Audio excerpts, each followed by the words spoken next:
ಯೋಜನೆಯ 5ನೇ ಕಂತಿನ ಹಣ ಬೇಕು ಅಂತಂದ್ರೆ ಅರ್ಜಿ ಸಲ್ಲಿಸೋದು ಕಡ್ಡಾಯನ? ಇವಾಗ ಹೊಸ ಅರ್ಜಿ ಕರೆದಿದ್ದಾರೆ, ಹೌದು ಇದು ನಿಜ. ಬಟ್ ಇವಾಗ ನಾವೆಲ್ಲರೂ ಕೂಡ ಅರ್ಜಿ ಸಲ್ಲಿಸಬೇಕಾ ಅಂತ ತುಂಬಾ ಜನ ಕೇಳ್ತಾ ಇದ್ರಿ. ಕಾಮೆಂಟ್ ಬೇಕಂದ್ರೆ ತೆಗೆದು ನೋಡಿ, ತುಂಬಾ ಜನ ಕೇಳ್ತಾ ಇದ್ದೀರಾ, ಸರ್ ಗೃಹಲಕ್ಷ್ಮಿ ಯೋಜನೆಯ 5ನೇ ಕಂತಿನ ಹಣ ಬೇಕು ಅಂತಂದ್ರೆ ನಾವು ಹೊಸದಾಗಿ ಮತ್ತೊಮ್ಮೆ ಇವಾಗ ಅರ್ಜಿ ಕರೆದಿದ್ದಾರೆ ನೋಡಿ, ಅರ್ಜಿ ಸಲ್ಲಿಸಬೇಕಾ ಅಂತ ಕೇಳ್ತಾ ಇದ್ರಿ. ನಾನು ಅದ್ರ ಬಗ್ಗೆ ಕಂಪ್ಲೀಟ್ ಆಗಿ ನಿಮಗೆ ತಿಳಿಸ್ಕೊಡ್ತೇನೆ. ಅರ್ಜಿ ಸಲ್ಲಿಸಬೇಕು ನಿಜ. ಮತ್ತೆ ಇನ್ನೂ ಒಂದೇನು ಮಾಹಿತಿ ಅಂತಂದ್ರೆ, ಈ ವಿಡಿಯೋದಲ್ಲಿ ನಿಮಗೆ ಗೃಹಲಕ್ಷ್ಮಿ ಯೋಜನೆಗೆ ಸಂಬಂಧಿಸಿದಂತೆ ಒಂದು ಭರ್ಜರಿ ಗುಡ್ ನ್ಯೂಸ್ ಕಾದಿದೆ. ಅದ್ರ ಬಗ್ಗೆ ಕೂಡ ನಾನು ನಿಮಗೆ ಈ ವಿಡಿಯೋದಲ್ಲಿ ತಿಳಿಸ್ಕೊಡ್ತೇನೆ. ಟೋಟಲ್ ಆಗಿ ನಿಮ್ಗೆ ಹೇಳ್ಬೇಕು ಅಂತಂದ್ರೆ ಇದೊಂದು ಹೆಲ್ಪ್ಫುಲ್ ಆಗಿರುವಂತಹ ವಿಡಿಯೋ ಆಗಿರುತ್ತೆ. ಈ ವಿಡಿಯೋ ಒಂದು ಬಹಳ ಅಂದ್ರೆ 4 ನಿಮಿಷದ ವಿಡಿಯೋ ಆಗಬಹುದು ಅಷ್ಟೇ. ಸೊ ಎಲ್ಲರೂ ಕೂಡ ಈ ವಿಡಿಯೋನ ಕೊನೆಯವರೆಗೂ ವಾಚ್ ಮಾಡಿ. ನೀವು ಕೊನೆಯವರೆಗೂ ವಾಚ್ ಮಾಡೋದ್ರಿಂದ ನಿಮ್ಗೆ ನಿಮ್ಮ ತಲೆಯಲ್ಲಿ ಓ ಹೌದಾ ಹಾಗೆ ಹೀಗೆ ಅಂತ ತುಂಬಾ ಜನರು ತುಂಬಾ ತರ ಮಾತಾಡ್ತಾರೆ. ಹಾಗಂತ ಎಲ್ಲರದ್ದು ನಾವು ಯೋಚನೆ ಮಾಡಿ ಕೂತ್ರೆ ಆಗೋದಿಲ್ಲ. ಹಾಗಾಗಿ ನಾನು ಹೇಳ್ತಿರೋದು, ಯಾಕಂತಂದ್ರೆ ತುಂಬಾ ಜನರಿಗೆ ಇದು 2,000 ರೂಪಾಯಿ ಹಣ ಅನ್ನೋದು ತುಂಬಾ ದೊಡ್ಡ ಅಮೌಂಟ್ ಆಗಿರುತ್ತೆ. ಹಾಗಾಗಿ ನಾನು ನಿಮ್ಗೆ ಕಂಪ್ಲೀಟ್ ಆಗಿ ಈ ಇನ್ಫಾರ್ಮೇಶನ್ ಅನ್ನ ತಿಳಿಸ್ತೇನೆ. ನೋಡಿ, ಇದೊಂದು ಹೆಲ್ಪ್ಫುಲ್ ಆಗಿರುವಂತಹ ವಿಡಿಯೋ ಆಗಿರುತ್ತೆ. ಈ ವಿಡಿಯೋನ ನೋಡ್ತಾ ಇರೋರು ಪ್ರತಿಯೊಬ್ಬರು ಕೂಡ ಕೊನೆವರೆಗೂ ನೋಡಿ. ನಾನು ಯಾಕೆ ನಿಮಗೆ ಕೊನೆವರೆಗೂ ವಾಚ್ ಮಾಡಿ ಅಂತ ಹೇಳ್ತೇನೆ ಅಂತಂದ್ರೆ, ನೀವು ಕೊನೆವರೆಗೂ ನೋಡೋದ್ರಿಂದ ನಿಮಗೂ ಕೂಡ ಒಂದು ಅಂಡರ್ಸ್ಟ್ಯಾಂಡ್ ಇರುತ್ತೆ. ಯಾಕಂತಂದ್ರೆ ತುಂಬಾ ಆರ್ಟಿಕಲ್ ಅನ್ನ ಓದಿರ್ತೀರಾ, ಅಲ್ಲಿ ಒಂಥರ ಹೇಳಿರ್ತಾರೆ, ತುಂಬಾ ವಿಡಿಯೋಸ್ ನ ನೋಡಿರ್ತೀರಾ, ಇವ್ರು ಮತ್ತೊಂಥರ ಹೇಳಿರ್ತಾರೆ. ಹಾಗಾಗಿ ನಾನು ನಿಮ್ಗೆ ಒಂದು ಯೂಸ್ಫುಲ್ ಆಗಿರುವಂತಹ ಕಂಟೆಂಟ್ ಅನ್ನ ಕೊಡ್ತೇನೆ. ಸೊ ಎಲ್ಲರೂ ಕೂಡ ಕೊನೆವರೆಗೂ ನೋಡಿ. ಓಕೆ, ಇವಾಗ ಡೈರೆಕ್ಟ್ ಆಗಿ ಮ್ಯಾಟ್ರಿ ಬರೋಣ. ಮ್ಯಾಟ್ರಿ ಬರೋಕ್ಕಿಂತ ಮೊದಲು ನನ್ನೊಂದು ಚಿಕ್ಕ ರಿಕ್ವೆಸ್ಟ್ ಇದೆ. ಇವತ್ತು ಯಾರು ಈ ವಿಡಿಯೋಸ್ ನ ನೋಡ್ತಾ ಇದ್ದೀರಾ ಅವ್ರಿಗೆಲ್ಲರೂ ಕೂಡ ನಾನು ಒಂದು ಮಾತು ನಿಮ್ಗೆ ಹೇಳ್ತೇನೆ. ಪ್ರತಿಯೊಬ್ರು ಕೂಡ ನಮ್ಮ ಚಾನಲ್ ಸಬ್ಸ್ಕ್ರೈಬ್ ಮಾಡಿ.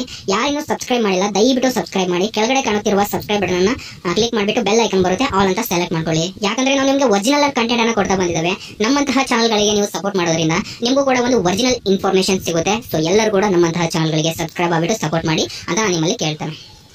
ಜೊತೆಗೆ ನಾನು ನಿಮ್ಗೆ ಇನ್ನೂ ಒಂದು ಮಾತೇನು ಹೇಳ್ತೇನೆ ಅಂತಂದ್ರೆ, ನಾನು ಇಲ್ಲಿ ನಿಮ್ಗೆ ತೋರಿಸ್ತಾ ಇದ್ದೇನೆ ನೋಡಿ, ಇಲ್ಲಿ 85% ವೀಕ್ಷಕರು ಯಾವುದೇ ರೀತಿ ಸಬ್ಸ್ಕ್ರೈಬ್ ಆಗ್ತಾ ಇಲ್ಲ, ಬರೀ ವಿಡಿಯೋಸ್ ನೋಡ್ತಾ ಇದ್ದೀರಾ. ಇನ್ನು ಉಳಿದಿರುವಂತಹ 14% ವೀಕ್ಷಕರು ಮಾತ್ರ ಸಬ್ಸ್ಕ್ರೈಬ್ ಆಗಿರೋ ವಿಡಿಯೋಸ್ ನೋಡ್ತಾ ಇದ್ದೀರಾ. ಇದೊಂದು ಬೇಜಾರಾಗುವಂತಹ ವಿಷಯ. ನಾವು ನಿಮ್ಗೆ ಒರಿಜಿನಲ್ ಕಂಟೆಂಟ್ ಅನ್ನ ಕೊಡೋದು.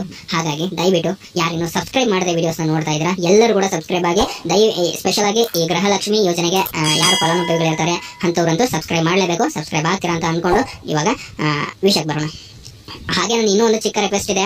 ಈ ವಿಡಿಯೋಗೆ ನಾನು 1,000 ಲೈಕ್ಸ್ ಅನ್ನ ನಿಮ್ಮಿಂದ ಕೇಳ್ತಾ ಇದ್ದೇನೆ. 1,000 ಲೈಕ್ಸ್ ಆಗಬಹುದು ಅಂತ ಅನ್ಕೊಂಡಿದ್ದೇನೆ. ನೀವೆಲ್ಲರೂ ಕೂಡ ಮಾಡಿದ್ರೆ ಈ 1,000 ಲೈಕ್ಸ್ ಏನು ದೊಡ್ಡದಲ್ಲ. ಈ ವಿಡಿಯೋ ನೋಡ್ತಾ ಇರೋರು ಪ್ರತಿಯೊಬ್ಬರು ಕೂಡ ಲೈಕ್ ಮಾಡಿ, ಈ ವಿಡಿಯೋನ ಕಂಟಿನ್ಯೂ ಆಗಿ ವಾಚ್ ಮಾಡಿ. ದಯವಿಟ್ಟು ಈ 1,000 ಲೈಕ್ಸ್ ಮಾಡ್ತೀರಾ ಅಂತ ಅನ್ಕೊಂಡು ಇವಾಗ ನಾನು ವಿಷಯಕ್ಕೆ ಬರ್ತಾನೆ. ನೋಡಿ, ಗೃಹಲಕ್ಷ್ಮಿ ಯೋಜನೆಗೆ ಇವಾಗ ಅರ್ಜಿಯನ್ನ ಕರೆದಿದ್ದಾರೆ.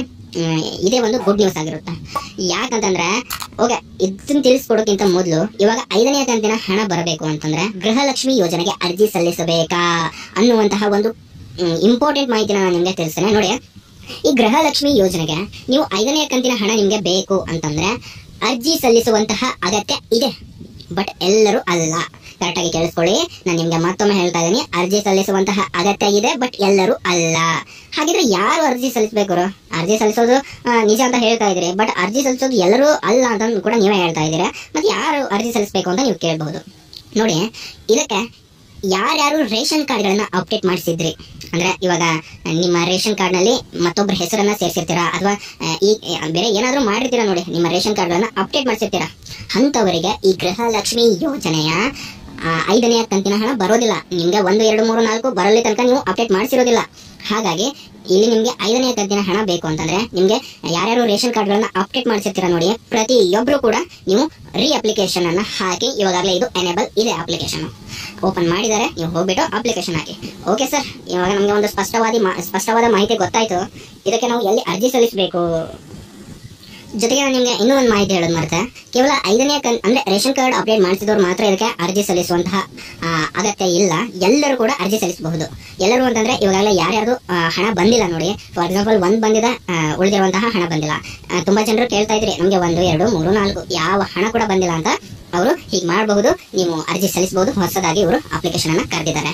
ಓಕೆ ಸರ್, ಇವಾಗ ಅಪ್ಲಿಕೇಶನ್ ಎಲ್ಲಿ ಸಲ್ಲಿಸಬೇಕು, ಹೇಗೆ ಸಲ್ಲಿಸಬೇಕು, ನಾವೇ ಸಲ್ಲಿಸಬೇಕಾ, ಇದಕ್ಕೆ ಡಾಕ್ಯುಮೆಂಟ್ಸ್ ಏನ್ ಬೇಕು ಅಂತ ನೀವು ಕೇಳಬಹುದು. ನೋಡಿ, ನಾನು ಇದಕ್ಕಂತಾನೆ ಬೇಕಂದ್ರೆ ಮತ್ತೊಂದು ವಿಡಿಯೋ ಮಾಡ್ತೇನೆ. ಈ ವಿಡಿಯೋ ಲಾಂಗ್ ಆಗುತ್ತೆ. ನಾನು ನಿಮಗೆ ಮೊದಲೇ ಹೇಳಿದೆ 4 ನಿಮಿಷ ಅಷ್ಟೇ ಅಂತ. ಬಟ್ ಎಲ್ಲ ಕಂಪ್ಲೀಟ್ ಇನ್ಫಾರ್ಮೇಶನ್ ಕೊಡೋಕ್ಕೋಸ್ಕರ ಇದು ಸ್ವಲ್ಪ ಲಾಂಗ್ ಆಗಬಹುದು. ನೋಡಿ, ಇವಾಗ ನೀವು ಗ್ರಾಮವನ್ನು, ಕರ್ನಾಟಕವನ್ನು, ಬೆಂಗಳೂರನ್ನು CSC ಸೆಂಟರ್ಸ್ಗೆ ಹೋಗ್ಬಿಟ್ಟು ನೀವು ಅರ್ಜಿ ಸಲ್ಲಿಸಬೇಕಾಗುತ್ತೆ.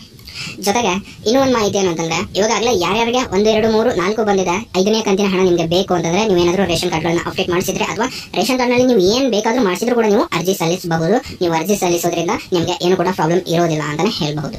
ಇದನ್ನ ಸ್ವತಃ ನಮ್ಮ ಕರ್ನಾಟಕ ಸರ್ಕಾರದ ಆರ್ಥಿಕ ಇಲಾಖೆ ಅಂದ್ರೆ ಆಹಾರ ಇಲಾಖೆ ಮತ್ತೆ ಆರ್ಥಿಕ ಇಲಾಖೆಯವರು ಇಬ್ರು ಕೂಡ ತಿಳಿಸಿರುವಂತಹ ಒಂದು ಮಾಹಿತಿಯಾಗಿದೆ. ನಾನು ನಿಮಗೆ ತಿಳಿಸಿರುವಂತಹ ಉದ್ದೇಶ ಇಷ್ಟ. ಈ ವಿಡಿಯೋನ ಮಾಡ್ತಿರುವಂತಹ ಉದ್ದೇಶ ಏನಂತಂದ್ರೆ ತುಂಬಾ ಜನರು ಕಾಮೆಂಟ್ ಮಾಡಿದ್ರಿ, ಜೊತೆಗೆ ಇದು ಒಂದು ಹೆಲ್ಪ್ಫುಲ್ ಆಗಿರುವಂತಹ ಇನ್ಫಾರ್ಮೇಶನ್ ಇತ್ತು. ಹಾಗಾಗಿ ನಾನು ನಿಮಗೆ ಈ ವಿಡಿಯೋದಲ್ಲಿ ಎಲ್ಲವನ್ನು ಕೂಡ ಒಂದು ಸ್ಪಷ್ಟವಾದ ವಿವರಣೆಯೊಂದಿಗೆ, ಕೇವಲ ನಾನು ನಿಮಗೆ ತಿಳಿಸಿಲ್ಲ, ಒಂದು ವಿವರಣೆಯನ್ನು ಕೂಡ ನಾನು ಕೊಟ್ಟಿದ್ದೇನೆ ಅಂತ ಅನ್ಕೊಂಡಿದ್ದೇನೆ. ಇದೇ ರೀತಿ ನಿಮಗೆ ಗೃಹಲಕ್ಷ್ಮಿ ಯೋಜನೆಯಲ್ಲಿ ಏನು ಕೂಡ ಸಮಸ್ಯೆ ಆಗಬಾರ್ದು ಅಂತಂದ್ರೆ ನಮ್ಮ ರೆಗ್ಯುಲರ್ ವಿಡಿಯೋಸ್ನ ನೀವು ವಾಚ್ ಮಾಡಿ. ನೋಡಿ ವೀಕ್ಷಕರೇ, ಈ ವಿಡಿಯೋನ ಕೊನೆವರೆಗೂ ಯಾರ್ಯಾರು ನೋಡಿದಿರಾ ಎಲ್ಲರಿಗೂ ಕೂಡ ನನ್ನ ಕಡೆಯಿಂದ ಹೃದಯಪೂರ್ವಕ ಧನ್ಯವಾದಗಳು. ಮತ್ತೆ ನಿಮಗೆ ಒರಿಜಿನಲ್ ಕಂಟೆಂಟ್ ತಗೊಂಡು ಸಿಗ್ತೀನಿ ಅಂತ ಹೇಳ್ತಾ ಅಲ್ಲಿವರೆಗೂ ಕಾಯ್ತಾ ಇರು. Thank you.